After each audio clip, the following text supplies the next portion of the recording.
específica. Esse exame que dará o diagnóstico final da possibilidade de uma doença maligna ou não. O diagnóstico, vale reforçar, inclui os exames toque retal, PSA, antígeno prostático específico, biópsia, ultrassom e outros, quando o médico julgar necessário. É importante que o homem não tenha receio nem vergonha. Nesse processo, a mulher também pode exercer um papel importante ao estimular e ir com o parceiro na consulta. 40% dos homens que vêm ao urologista tiveram influência direta da mulher. Ou ela marcou a consulta, ou ela veio junto com o paciente, trazendo o homem. Ele liga muito pouco para a sua saúde. Adiar os exames preventivos por machismo ou qualquer outro motivo é um grande equívoco. Então, é cultural. Nós, da Sociedade Brasileira de Urologia, temos lutado há muitos anos para mudar essa realidade, para sensibilizar o homem, né, para os cuidados do corpo, para exames preventivos, porque a doença é numa fase precoce, a doença é outra numa fase tardia.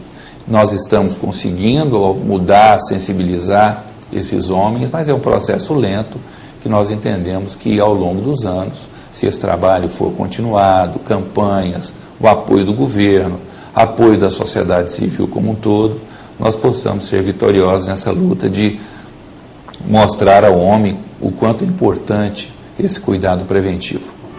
O impacto do diagnóstico em geral é grande. O homem não está preparado para a notícia. Quando eu recebi o resultado, realmente é um negócio assim chocante, né? É uma doença muito... O próprio nome já é pesado, né? Então aí eu caí, desmoronei. Mas é fundamental que o homem saiba que, felizmente, hoje em dia há tratamentos que são capazes de levar à cura. E disso também depende a atitude positiva do próprio homem. Que a pessoa portadora de câncer pensa assim, quanto tempo mais eu vou ter, que qualidade de vida eu vou ter, tá certo? Quer dizer, eu acho que são indagações que se faz e que são procedentes, mas é assim, procurar a melhor qualidade de vida possível, né? Mesmo na convivência com a doença, né? E ter a coragem realmente de enfrentar, não pode esmorecer. Confirmado o diagnóstico, o próximo passo é a avaliação médica sobre o estágio da doença e as condições do paciente. O que há necessidade é, quando o homem chega, se detecta o câncer, é fazer uma coisa chamada estadiamento, ou seja, ver em que ponto está a doença, se ela está ainda confinada à próstata, portanto curável, ou se já existe uma doença fora da próstata, portanto incurável.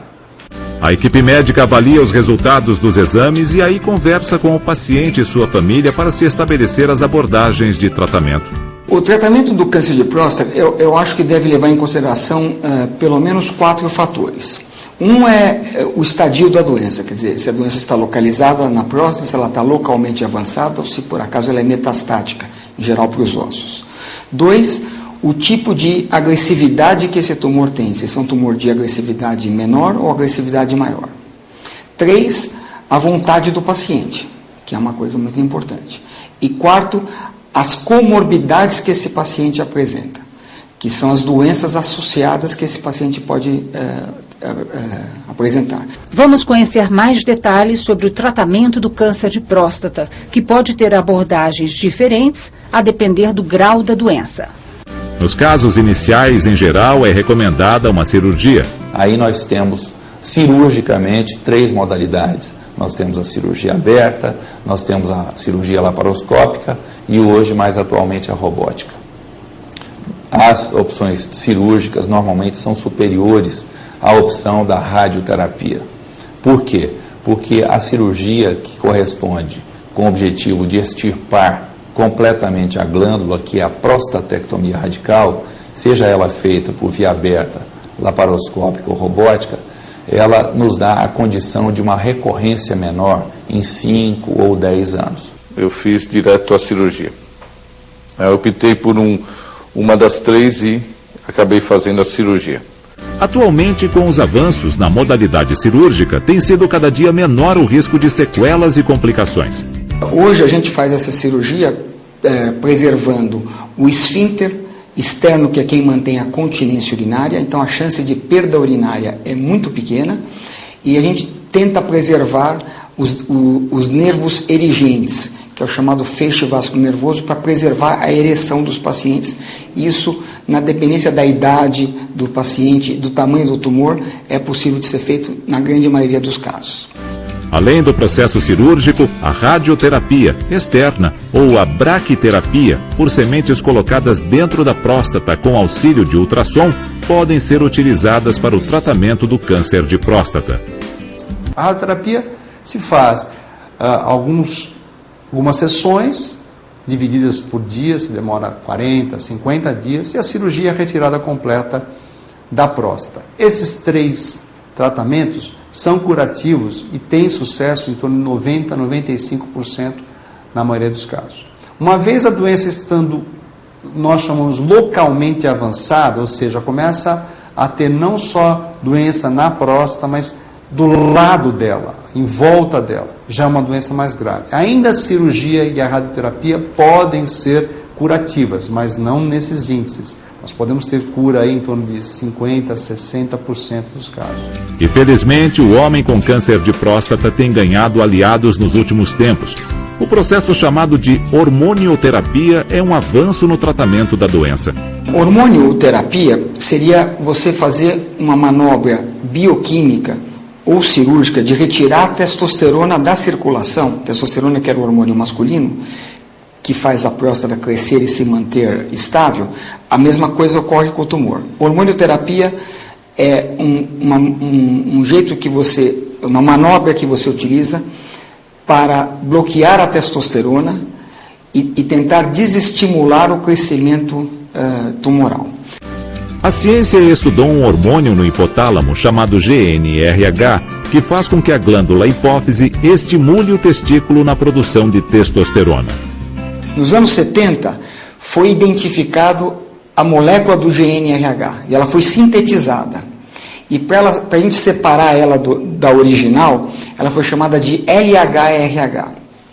Embora originalmente a gente pensasse que você dando o LHRH funcionaria igual ao GnRH, o original, quer dizer, estimularia a produção de testosterona, nós aprendemos que se você der continuadamente o LHRH, no final de 2 a 3 semanas, você inverte o processo e bloqueia a testosterona. Então, o análogo, que a gente chama, esse chama análogo, o análogo do GnRH, que é chamado LHRH, bloqueia a testosterona se for ministrado cronicamente. E a gente prefere utilizar esses produtos hoje do que a castração cirúrgica, porque é menos traumático do ponto de vista psicológico, embora tenha um custo um pouco maior. Muitas evoluções têm sido registradas nesse sentido. Tradicionalmente, segundo os especialistas, a hormonioterapia foi utilizada para tratar pacientes com doença metastática, ou seja, já espalhada pelo corpo. E hoje em dia a indicação está mais ampla para o método. Hoje a gente usa a hormonioterapia não só para a doença metastática, mas em fases mais precoces da doença. Então, por exemplo, quando a gente utiliza a radioterapia, comumente nós utilizamos hormonioterapia associada para obter os mesmos resultados que a gente obtém com a cirurgia. É melhor você associar a hormonioterapia com radioterapia do que fazer, por exemplo, só radioterapia, pelo menos até o momento atual. Abordagens que inibem o estímulo androgênico para a regressão e controle dos tumores também podem ser utilizados em combinação com os análogos de LHRH. Vale lembrar então que hoje em dia o câncer de próstata não pode mais ser visto como uma sentença de morte. As abordagens de tratamento e a experiência dos profissionais têm ajudado a garantir a cura em muitos casos e, em outros, o controle da evolução da doença. De modo geral, o tratamento da próstata é o tratamento cirúrgico ou radioterápico. Entretanto, naqueles pacientes que apresentam uma evolução da doença, ou seja, aqueles pacientes que tinham a doença inicial, mas que por determinados motivos, de acordo com a classificação da sua doença, eles evoluíram para uma doença mais avançada ou tiveram uma recidiva da doença, poderá haver uma combinação, ou seja, ele ser submetido ao tratamento cirúrgico e posteriormente ao tratamento radioterápico. ou tratamento cirúrgico mais um tratamento hormonal, e também um tratamento